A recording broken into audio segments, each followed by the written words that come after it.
Today we're going to talk about copywriting research, and specifically, if you're running into issues with copywriting research, what might be going on. I'm going to share a brand new framework for my own approach to research. This question that I got that I'm going to answer in today's episode made me reflect on how I do copywriting research, and maybe if there's a better perspective that I could give you. And we're going to end up going down a couple different side roads just because of the nature of this question. Now, this episode is my weekly episode where I answer your questions about marketing, copywriting, selling, business building, whatever, as long as it's relevant to breakthrough marketing secrets. If you have a question that you'd like to have answered in an upcoming episode, you go to breakthroughmarketingsecrets.com/ask. There's a link in the description there, and you could submit your question to have it answered in an upcoming Mailbox Monday episode. Now, today's question is a little bit longer. I will read it to you after the show intro here. These are the proven direct response marketing, copywriting, and entrepreneurship success strategies you can use today to write your own ticket and create the life you want.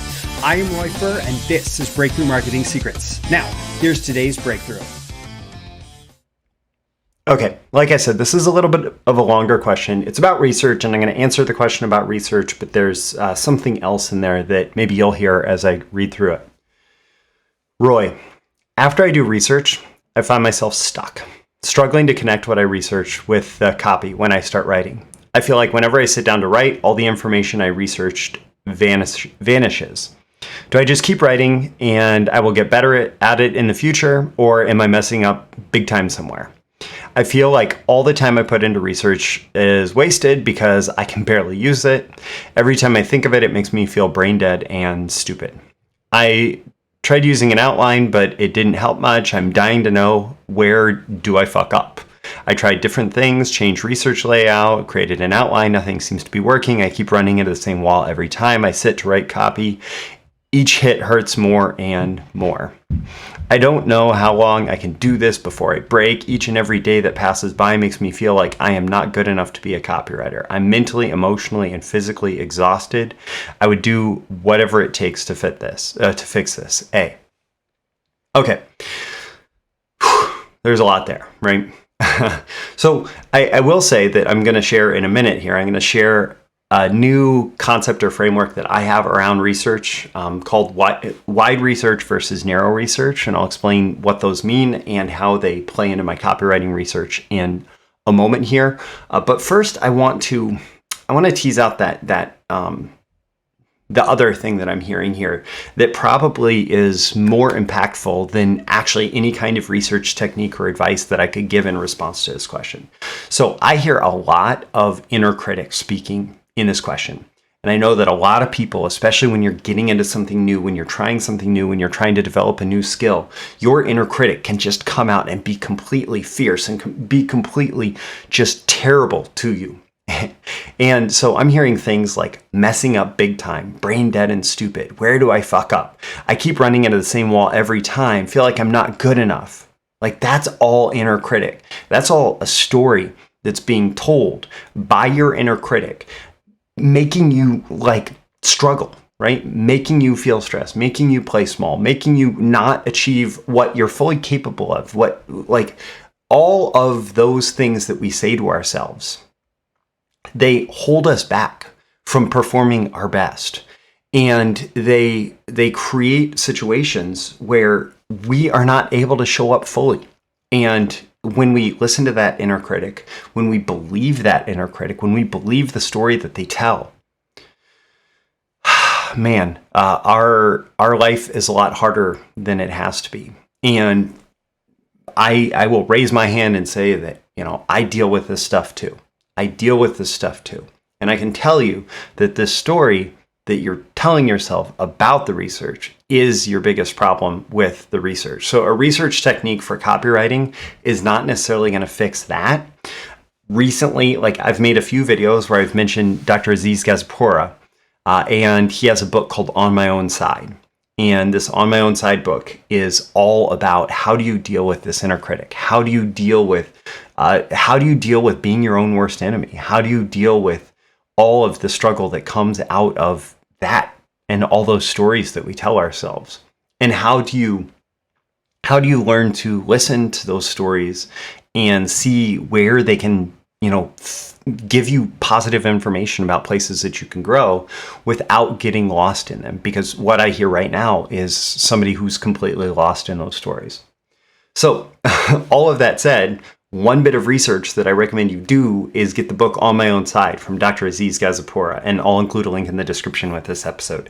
So let's actually talk about copywriting research and that process now. We can set that aside at this point. Okay, so back to the wide research versus narrow research. So my research process, first, and always, I'm doing wide research. And what's wide research? Well, wide research is reading the news. Wide research is reading On My Own Side by Dr. Aziz Gazipura. Wide research is reading the Adweek Copywriting Handbook that happens to be on my desk. Wide research is reading I Will Teach You to Be Rich. Wide research is reading, some economics book. It's reading some psychology book. It's reading, things within my market and things outside of my market. It's trying to just go through and read as much of anything as captures my attention. And so I'm reading news, consuming, YouTube videos, things that are related, things that are unrelated, things from all over the place. And what I'm doing is I'm saving things. I'm taking notes. Oftentimes I'm clipping things to Evernote. So I have the Evernote web clipper built into my browser, the extension, add-on, whatever. And I save, an article, save a note, save whatever. And I'm just trying to gather as much as I can. And I'm looking for any kind of inspiration. I'm looking for ideas. I'm looking for my brain to connect the dots. I'm looking for something that excites me. I'm looking for just anything. And then when I have something, then I capture the idea in copywriting. And primarily this is me writing. It's me writing a headline and lead. This is me writing a little bit of just enough of a outline or structure to capture whatever idea that I had. That's like, oh, that's interesting. That might be a cool way to talk about this. That's an interesting story. That's something that I think that my prospects would find fascinating. And I'm just constantly looking for, okay, how can I capture an idea in some kind of copy format? And so this wide research, and all I'm really trying to do is gather input from as many different places as possible and just be wide open to whatever's going to come from that. And mostly this is not about me being like brilliant or anything as a copywriter. This is about me being open and feeling what excites me, what gets me interested, what makes me compelled to go deeper, right? And I'm just trying to find those things. And then at some point, there's going to be a connection to product, service, something that I'm working on or will be working on soon. And I will grab that idea and I will put it in some kind of rough copy format that allows me to build off of that. So that's wide research. And, I'm both always doing that. And I'm not doing that for a huge portion of any given project. Like the active project time is not spent on that. So I'm not front loading a ton of research before I have a copy idea. Because I think what can happen is you can end up in a situation, and maybe this is part of what's going on with the person who asked this question. You can end up in a situation where you have over-researched because you're not quite sure what you need to research. And so you've just kind of gathered too much information that's too focused on the thing. And your focus is too narrow to really capture something that feels fresh and new in your research. Some copy angle that's going to feel unique and new. When you're so hyper-focused on just this topic, it's easy to get too deep in that topic, and it all just starts to feel overwhelming. And so, again, we start with wide research. We find some kind of idea, some exciting thing. We're just looking for our subconscious mind, which is such a powerful tool for writers. We're looking for our subconscious mind to focus in and say, ooh, okay, that's something that's super cool and interesting. Let's kind of go with that, right? Let's run with that. Let's see if it takes us somewhere. And that's when we get into narrow research. And most of my research around a particular piece of copy, around whatever, is going to be narrow research. And so this is actually what comes out as I've started the writing process to inform the story that I want to tell. So, for example, I was doing some research recently on a product that involved essentially loaning money to your local government. And so once we define that and we said, okay, that's interesting, then we start to look for research that supports different angles that this story could go down. Or I did some research, or I did a project a couple of years back that I'm thinking of in particular right now that was on. It was on a company that did some newer networking equipment. And it was, what are the different applications for this newer networking equipment, and which of those is exciting for us to talk about? Okay, so, this could be used in cashierless grocery stores. This could be used in traffic control systems. This could be used in lighting systems. This could be used in all these different places. It could be used in building climate control. It could be used in shipping. It could be all these different places, right? And so the narrow research is, I have the start of a story and I need to find the interesting places that it goes down. And so then we make a hypothesis. We say, here's yet another copy example, was the one, and I actually shared this one in my story selling masterclass, and I shared kind of the line by line analysis of it. And what it was I saw a news article for a Russian satellite that was thought to be a piece of space junk, and then suddenly it was behaving like it had a purpose. And that's where I started from. And my client had things about EMPs, electromagnetic pulse.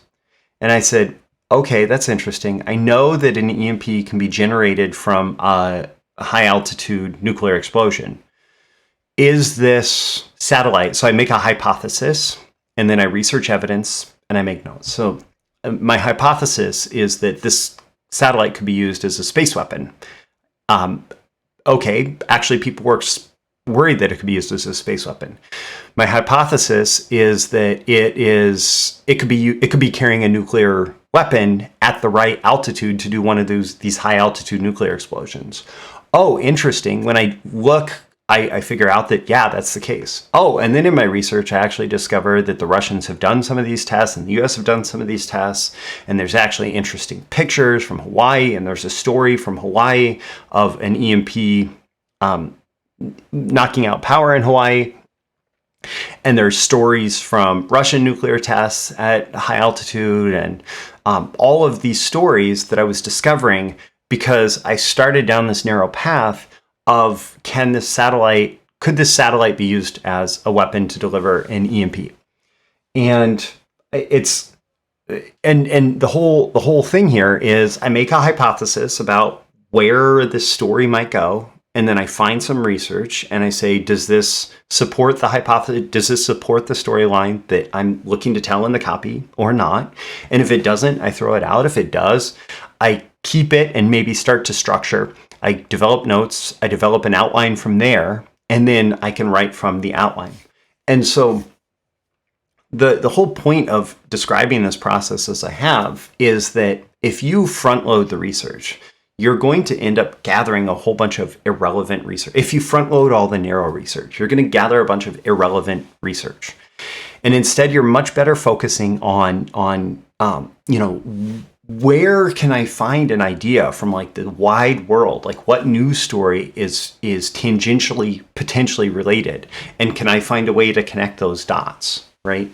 Whatever it is. For the case of that networking technology, the Amazon self-checkout grocery stores happened to be a giant news story at the time. And so it wasn't necessarily that this company was selling to Amazon. It was that the client wanted to make a recommendation for this particular company, investing in this particular company.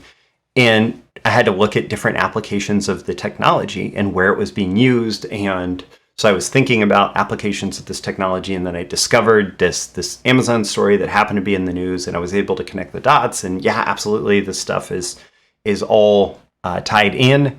And so it came from having this wide research lens. And then once I found the story, it was how can I narrow that in on telling the story that I want to tell and having it backed up and supported by research. So a few recommendations from here. Number one, if you have a question that you'd like to have answered, go to breakthroughmarketingsecrets.com/ask, and there's a link in the description. There's also a link to On My Own Side, the book by Dr. Aziz Gazipura. And if you're serious about getting good at copywriting and copywriting research, I say it almost every episode, but my BTMS Insiders, which stands for Breakthrough Marketing Secrets Insiders training library, is like Netflix, but for copywriting and marketing training. So you sign up, you pay one low monthly fee, and you get access to everything. And I mentioned the Story Selling Masterclass, and you get access to that. I have a entire program on copywriting research called the Control Beating Project Pre-Flight Plan that is about a lot of the research that goes into a really effective promotion, and you will find a lot of content in there that is supportive on this research journey.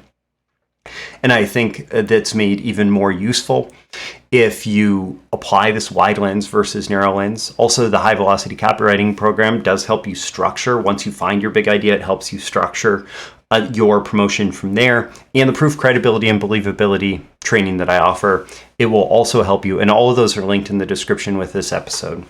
Now, leave a comment with this episode. Let me know on a scale of 1 to 10 how valuable you found it and why. What are your action items? What are your takeaways? How are you going to approach research differently for your copywriting as a result of this? Also, tap that like button before you go so you get more content like this delivered to you, and so the magical algorithms of the internet know to share it with more people like you who will find it valuable. You can certainly share it with folks directly and subscribe here before you go. You can also go to breakthroughmarketingsecrets.com and sign up, get my daily emails Monday through Friday, including episode notifications and more exclusive content for email subscribers. I'm Roy Furr. This has been your daily episode of Breakthrough Marketing Secrets. I always aim for 10 out of 10 value. I hope I've delivered it here, and I look forward to catching you again in the next episode. I'll see you soon. Bye. Thank you once again for tuning in to this daily episode of Breakthrough Marketing Secrets. Remember, check out the links with this episode for even more value. Now make sure you like, comment, share, subscribe, and engage in every way you can to keep this show going and growing and delivering daily value to you. I'll catch you soon for your next big breakthrough.